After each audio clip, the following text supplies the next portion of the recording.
Hello everyone, Musa Gaming here, and today I'm back with another episode of Unofficial Commander Spotlight featuring our boy Yi Seong-Gye YSG, Bow Revolution. So YSG, just for everyone's reference, I'm Korean, and the proper way for you to actually say his name is Yi Seong-Gye. Yi Seong-Gye. And YSG, because the reason why I need to clarify was because I basically heard every single content creator in the game that speaks English just basically call him YSG, but his name is Yi Seong-Gye, just for those of you who are wondering how to say his name. But Yi Seong-Gye is the second Wheel of Fortune commander that specializes in doing a large area of effect damage, AoE damage. He is the very first OP commander in Rise of Kingdoms that everyone will face during the early game phase. So he is the most overpowered commander that you'll face in kvk 1. He's so overpowered that until 2023, when Zhuge Liang came out, which is basically the stronger version of Yi Seong-Gye that Rise of Kingdoms actually released, he competed for the strongest commander spot in the game, despite him being like 5-6 years old at that point. So despite being one of the oldest commanders in the game, he was still considered one of the strongest commander in the game up until like 2 years ago. So very powerful commander, the most powerful commander that you will actually have access to in kvk season 1. And let's take a look at his skill set and see why that's the case. So his first skill, as well as his expertise skill, so we'll just read the first skill. So Rain of Arrows, 1000 rage requirement, does 5 target AoE for 1700 damage factor. So 5 target for 1700 damage factor itself is really strong. It's the strongest AoE skill that you have access to in kvk season 1. If you take a look at the second best skill that follows it, is Expertise Mehmet's skill, which does 5 target AoE in a fan for 1350. And the reason why another reason why this skill is actually really strong, and one of the main reasons why he was still considered one of the best commanders in the game until 2023, was because his area of effect damage actually does circular area of effect damage. There's very few commanders that actually does AoE in circular form. One of them is Yi Seong-Gye. The other one is Hera. The other one is Zhuge Liang, as I mentioned, the 2.0 version of Yi Seong-Gye. And who else? Nebu, which is another Season of Conquest commander. And you can see that Nebu, although despite being Season of Conquest commander, his expertise skill only does 1500 damage factor to 5 target in a circular form. Again, kvk season 1 versus Season of Conquest commander, like Yi Seong-Gye still does more damage with his first skill. One of the main reasons why he was considered one of the best commanders until 2 years ago. So very strong first skill. Actually the one drawback of this skill is that unless you expertise him, you will do 5 target AoE in a fan with 1400 damage factor. So expertising Yi Seong-Gye is kind of necessary if you want to utilize full power of Yi Seong-Gye, but really strong skill. 1700 damage factor is a lot for 5 target circular AoE. It's very unique. At kvk 1, his power level is unmatched with his active skill. Alright, let's just go ahead and move on to other skills. So Art of Archery. This skill is very powerful, although half of this skill's value actually goes only for archer commanders or archer troops. But let's read this through. So when you launch a basic attack, it has 10% chance to gain 100 extra rage. So This allows you to basically cycle your area effect damage a lot faster than other people, which is really valuable for any commanders in Rise of Kingdoms. So that 100 rage extra rage that you actually gain makes this really powerful skill by itself. But then again, second line, gain 100% bonus to archer unit attacks for 3 seconds with cooldown of 5 seconds. So for archer troop type main governors in Rise of Kingdoms, this skill becomes very valuable because 100% bonus to archer unit attack is very strong, obviously. Although it's only for 3 seconds. If you can time it right with Yi Seong-Gye's active skill, this will hit like a truck. But then again, without even that 100% damage buff for archer, 100 extra rage makes him very versatile commander, allows him to be used behind any other commanders that are available for you, even if you're not maining archer. For example, cavalries would actually use Minamoto behind Yi Seong-Gye behind Minamoto and just put cavalry gears on Minamoto, or infantry mains would actually use Yi Seong-Gye behind Richard for basically maximum AoE damage for whatever troop type of their choice. So second skill, pretty strong, even with just half of his skill. But if you get the full potential used for archer mains, this makes him really strong. This is where actually archers start to see the light at the end of the tunnel, because during the pre-kvk to kvk1, archers actually have a pretty difficult time. But then again, as you unlock Yi Seong-Gye, with this skill alone, basically makes them more viable in kvk1. Now, third skill is actually the only skill that he has that's not really relevant. If you're serving as city's garrison, you get 10% attack, and your watchtower gains 10% attack. Basically negligible skill, in my opinion. This Joseon Dynasty skill's name is Joseon Dynasty because that's the dynasty that Yi Seong-Gye actually started to build, and that lasted for about 500 years in Korea. Just for those of you who want some little bit of history behind it. But then again, not a great skill, but his 4 skill makes up for all of it. So his 4 skill, Destiny. This commander's troop deals 50% more skill damage. Again, the most amount of area of effect damage so far available for you, even without skill damage bonus, and it amplifies that damage by 50% more. And during the kvk1, where you don't have that many sources of skill damage, unlike Season of Conquest, if this skill will basically almost fully increase the damage that you deal by 50%. If you have, let's say if you already have 50% skill damage buff from whatever source that you have, then additional 50% on top of it will only bump up your active skills damage by 25%. But because this commander is a kvk season 1 commander, you don't really have that many sources that you can actually gain skill damage from. And with that said, the skill damage 50% will not only impact his massive AoE that he does, but also make him a great amplifier for large skill damage dealers like Minamoto, for example. Minamoto doesn't have any active skill damage buffs, and he has a 75% chance to deal 2600 damage factor just from knocking math of him doing additional 50% skill damage. That will bump his skill damage factor for his first skill up to 3900 damage factor. So really strong for a skill. And this skill alone with his first skill makes him not only the strongest area of effect damage dealer in kvk1, but also makes him the strongest amplifier available for you at this time. And let's just take a look at some of the other commanders that are available along with him at the same time. Like, for example, like Mehmet gives you 20% skill damage bonus. Let's take a look at some other commanders.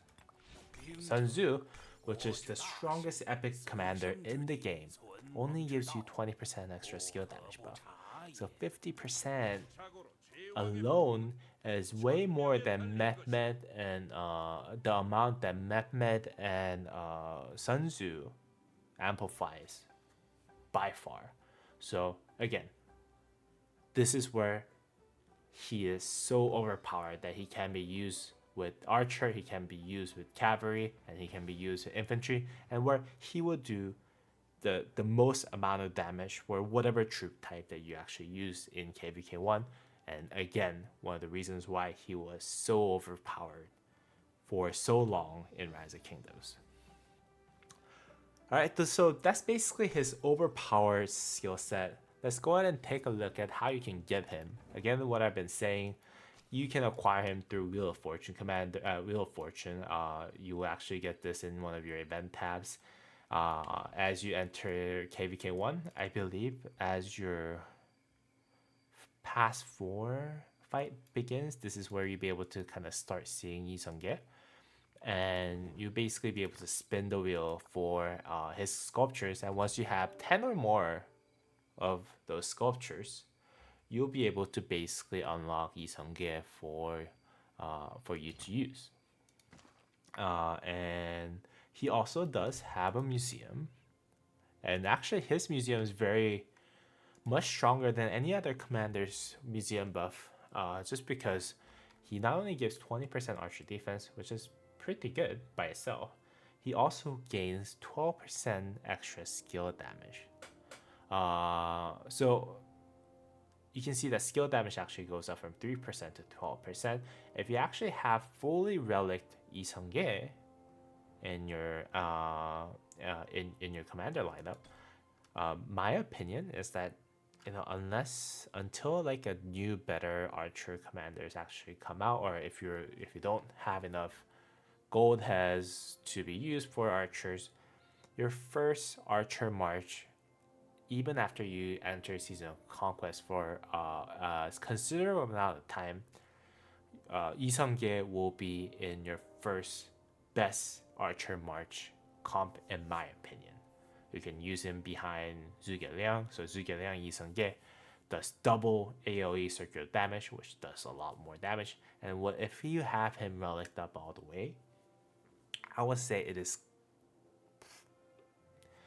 is plausible that you can argue that he is stronger than one of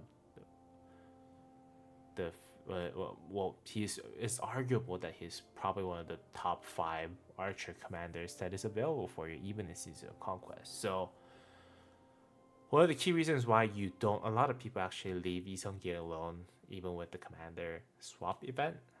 I did Charles Martel and Cao Cao because I wanted to keep my Yi Seong-Gye for barbing, chain barbing, because you don't get that many circular AoE commanders in the game, and one of the key perks of circular AoE is that it allows you to kill barbs with a lot more ease because you can hit 5 targets around you. So again, so that's his museum buff, 12% skill damage. It is a lot more powerful than most of the other relics, even at level 3. Let's just take a look at some of the other ones, like, you know, Minamoto gives you 60% stats, but then again, that's not as powerful as 12% skill damage. Saladin, which is a KVK Season 2 commander, like with 1 relic, only gives you 10% tap and 10% movement speed, so not really strong. But Yi Seong-Gye, 12% skill damage is very valuable and very strong, that it is arguable that he's still usable in Season of Conquest, despite him being KVK Season 1 commander. Alright, so a very strong museum buff for Yi Seong-Gye. Let's just go ahead and move to the best pairing for Yi Seong-Gye for each stage of your game. Alright, now I'm back at the tier maker with presenter mode, and I have Yi Seong-Gye as primary here.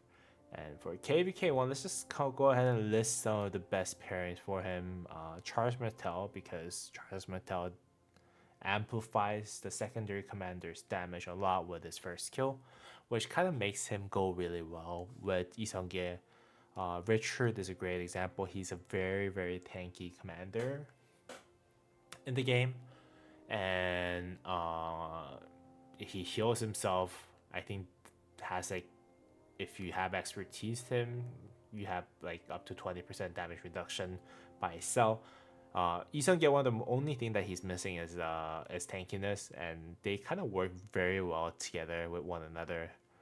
Again, 20% damage reduction just by default, and Richard's first skill actually reduces damage of the whatever you're targeting at that time by 30% in addition to that. So makes him very, very tanky. A great option for Yi Seong-Gye, and great option for pairing with Yi Seong-Gye. Cavalry, I would say Minamoto. Minamoto again does a huge amount of damage. Cavalry as a default has pretty good march speed, and if you use him with Yi Seong-Gye, the Minamoto will have a chance to deal up to 3900 damage factor plus alpha, so very, very strong pairing for cavalry mains. And for the archer mains, I talked about this, but then again, you have Tutmos as the archer mains best pairing. Although Tutmos's power level is not so great, they do counter Richard, which is very annoying commander that you actually will face in KVK Season 1, with his first skill doing healing reduction to Richard. So, and also at the same time, I think Tutmos' second skill basically allows you to do 15% additional damage when outside of Alliance territory. So that amplifier multiplied with another skill damage roll amplifier really makes Archer more viable in KVK1 before Tutmos actually came around. Like I think like a year ago. It wasn't really viable option. The KVK1, like Archers didn't really have a viable pair, but now with Tutmos in there, I think KVK1 for Archers, Tutmos is probably the best pairing for you in KVK1. Now, among all those, I would say the best pairing will be probably Richard. Again, they work really well with one another. He innately is just insanely tanky. And he's another Wheel of Fortune commander, which makes him really, really strong, just by default. So again, very strong tank, hiding a very strong DPS, AoE DPS behind them. So I think this pairing is probably the strongest. Charles Martel is probably the second runner-up because of his damage amplification. Actually, no. I'll put Charles Martel behind Minamoto, and here's why. Because if you're maining cavalry, your only option, I think only best option is actually to use Minamoto Richard, whereas if you're maining infantry, your best option, Richard Yi Seong-Gye, is just going to be there alone. So if you're maining infantry, you should just use Yi Seong-Gye and Richard. And Charles Martel should probably be paired up with someone else like Sun Tzu.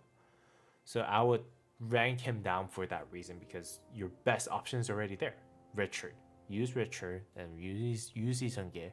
Even at Richard 5511, I think Richard is stronger pairing than Yi Seong-Gye on the field. So that's why I think I should bump him down to all the way to Tutmos, because you already have a better option. I'll actually get rid of him because this is the best pairing for options for you. But because Yi Seong-Gye is so strong, I'll have to give him like the best pairing for each march, in my opinion, for KVK1.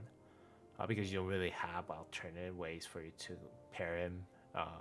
And this depends on what what troop types that you're actually maining. So if you're maining cavalry, it's probably better that you use Richard with, like, I don't know, Charles Martel, and then use Minamoto with Yi Seong-Gye. So So Yi Seong-Gye is the only commander that will probably have 3 different best marches for KVK1. Archers, again, Tutmos is the best option. You don't really have that many other options. You can technically use Med, but I think Tutmos is better because of his amplification skill. And if you stack more skill damage amplification from Med to Yi Seong-Gye, the return on skill damage, each additional percent of skill damage is actually diminishing as you go down. So I don't recommend you use Met with Yi Seong-Gye.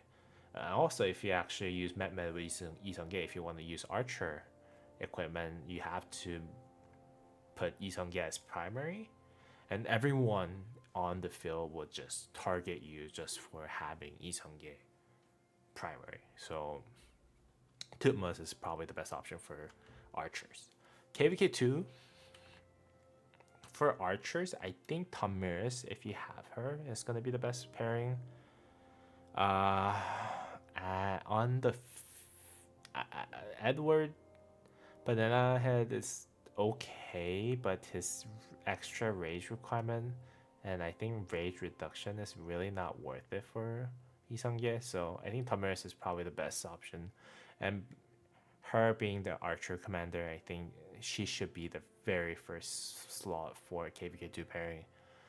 If you're maining cavalry, you can technically use Saladin and Minamoto, but I think Saladin Yi Seong-Gye is a better option if you're just running one march on the field. So Saladin is probably better with that.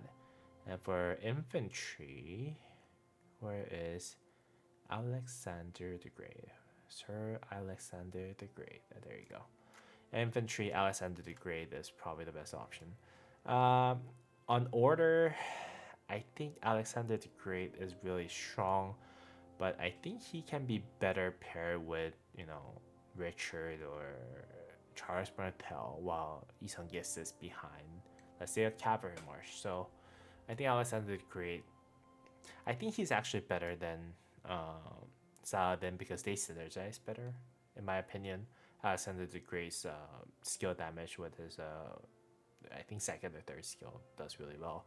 He does shield itself, which provides a tankiness that Yi Seong-Gye lacks. So I think Alexander the Great is a better pairing than Saladin.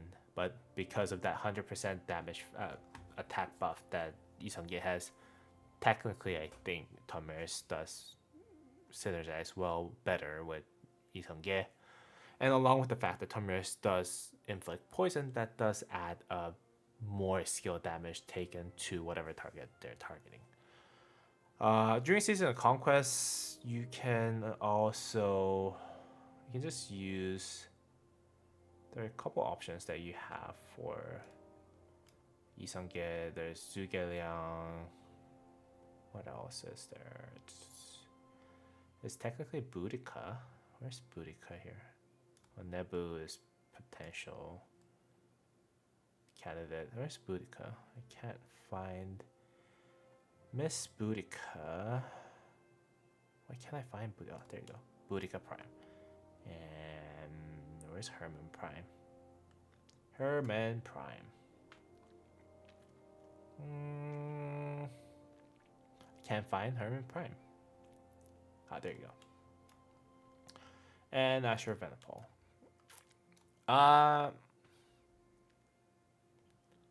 So I would personally say that Nebus can probably be out of here. Herman Prime can also be out of here. I think Herman Prime and Zhuge Liang should be used together, regardless of what you do. But if you when you actually don't have, but this is about Yi Seong-Gye, and only if you don't have enough sculptures to maximize Herman Prime, I think you should use Zhuge Liang primary, Yi Seong-Gye secondary, and that should be really fine. If you happen to have Boudica Prime for whatever reason before Herman, and let's say you have Zhuge Liang and Herman Prime as your first Archer March and you on second Archer March, you can have Boudica Prime and Yi Seong-Gye paired up, and that used to be the strongest archer march before Zugelian came out, and that should be fine. And if you want to maximize AoE damage, Usher Benapol primary, Yi Seong-Gye secondary is also really good combo. Actually, Usher Benapol, because he's much stronger than Boudica Prime, I'll just put him in front. But in Season of Conquest, there are many other commanders that are way stronger in other troop type as well. For example, cavalry doesn't really need to use Yi Seong-Gye in cavalry anymore, in my opinion, because it has like Nevsky and Joan Prime and all the other commanders that does AoE damage. Same goes with infantry. If you want to barb with them though, Barbarian, the best Barbarian pairing for Season of Conquest, in my opinion, is actually Huo. Where's Huo? Yeah, Huo with Yi Seong-Gye, with Huo primary, Yi Seong-Gye secondary. I use this comp a lot because Huo heals itself as you kill barbs, and it gives you the basically allows you to last forever if you're chain barbing. So Huo Yi Seong-Gye is the barbarian best comp for Season of Conquest, in my opinion. So Yi Seong-Gye has some use in Season of Conquest, even if you have all the commanders that you can imagine in an archer set. And you have like unless you're building third archer march, I think Yi Seong-Gye isn't really needed in Season of Conquest, unless you're doing barbs with Huo. But then again, this is the best pairing, in my opinion, for each stage of the game. Hopefully this was helpful for whoever's watching this, for you. And let's go ahead and move on to the final rating for Yi Seong-Gye in my text file. Alright, now we're here at the Commander Spotlight text file. Let's just go ahead and take a look at it. Alright, Richard was 4-star, Charles Martel was 4-star for pre-season, pre-KVK, Minamoto was 3.5-star. And in all honesty, for KVK1, YSG, honestly, is a 5-star. Undoubtedly, I think. The most overpowered commander in KVK1. Period. And that should probably be in the comment. The best pre-season of Conquest commander in Rise of Kingdom. The reason why I said Season of Conquest, even in KVK2, I think Yi Seong-Gye is still probably the strongest commander in the game. Alexander the Great might be the most arguable, runner-up for it, but then again, his versatility, his AoE damage, his amplifying damage factor, all in all combined together, Yi Seong-Gye is probably the best pre-season Conquest commander in Rise of Kingdoms. And I don't think that changes even if you enter KVK2. So this is where I have to give 5-star. He is stronger than most of Season of Conquest commanders in the game, and he was considered one of the strongest archer commander in the game before Zhuge came up 2 years ago. So first 5-star of our thing. And is there a way for me to make this bold? I can't. But what do you think about this Unofficial Commander Spotlight? Do you agree with it? If you don't, please leave a comment. If you do agree with it, please leave a thumbs up. And subscribe for the channel if you want to watch more of those Commander Spotlights or any of the Rise of Kingdoms guys. I think now we covered the 2 most overpowered KVK1 available commanders in the game. I'll most likely go ahead and update another KVK2 best commander pairing guide. So if you want to watch more contents like that, go ahead and please leave a like and comment down below and subscribe. And with that said, I hope you have a wonderful rest of your day. Thank you.